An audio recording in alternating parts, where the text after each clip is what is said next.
A reading from the Holy Gospel according to Matthew.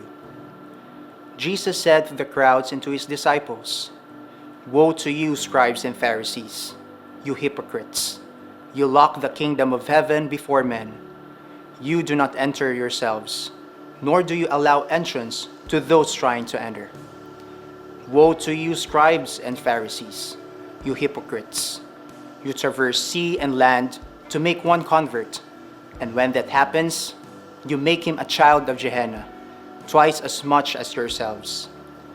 Woe to you, blind guides, who say, 'If one swears by the temple, it means nothing. But if one swears by the gold of the temple, one is obligated.' Blind fools, which is greater, the gold or the temple that made the gold sacred? And you say, 'If one swears by the altar, it means nothing. But if one swears by the gift on the altar, one is obligated.'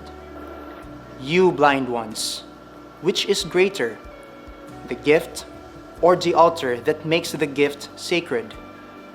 One who swears by the altar swears it and all that is upon it. One who swears by the temple swears by it and by him who dwells in it.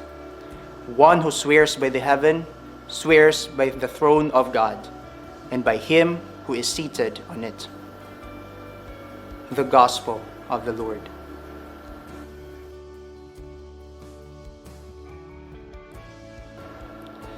What would you feel if someone you look up to is not true to his or her words? Would you think sincerity? Is sincerity possible nowadays? Today's Gospel shows Jesus' anger towards the hypocrites, characterized by the scribes and Pharisees. This is the first among the 7 woes that Jesus said in the Gospel of Matthew. They are Jewish leaders who are full of influence and respected by many. However, they are using their authority to their benefit. They capitalize on the law and rituals, but neglected justice and mercy. With this, Jesus calls them hypocrites. Their words do not resonate with their actions. They are not sincere with the authority that has been given to them. They live in a duality kind of life. Their focus is on the externals rather than the internal.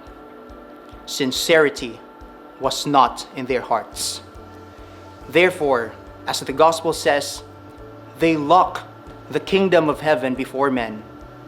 They block the entrance of the kingdom. They block it with their interests, hardness of heart, and impure intentions. We should not be like them. As Thomasians, we are called to the life of authenticity and sincerity.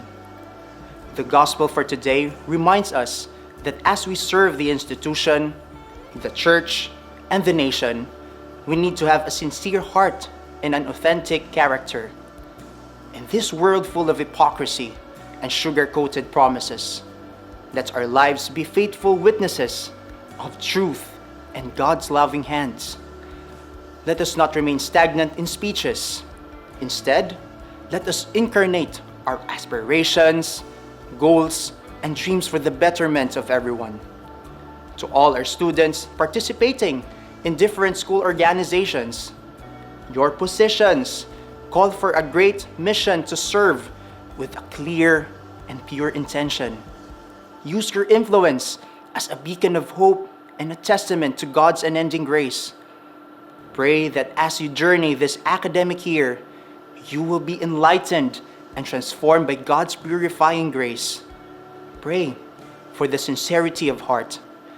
In a self-serving world, seek to serve rather than to be served.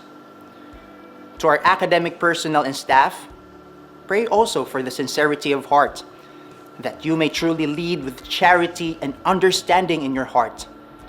Be the key holders of the kingdom of God, rather than the ones who lock it. As the students encounter you daily, bring them closer to God, the ultimate veritas. Open the gates of heaven by making the students feel they matter and they are loved. Let your lives be an example of authenticity, sincerity, and compassion. As we traverse this new academic year, dear Thomasians, let us not be like the scribes and Pharisees with hearts full of malice and impurity, protecting their facades, but deep inside, polluted by selfishness, who preach but do not practice. Let us be true to ourselves. Let us be aware of our words and actions and seek to integrate them. Let us start inward. There is no place for hypocrisy in a Christian's life. To end, I would like to echo the words of St. John of the Cross, saying, God desires from you the least degree of purity of conscience, more than all the works you can perform.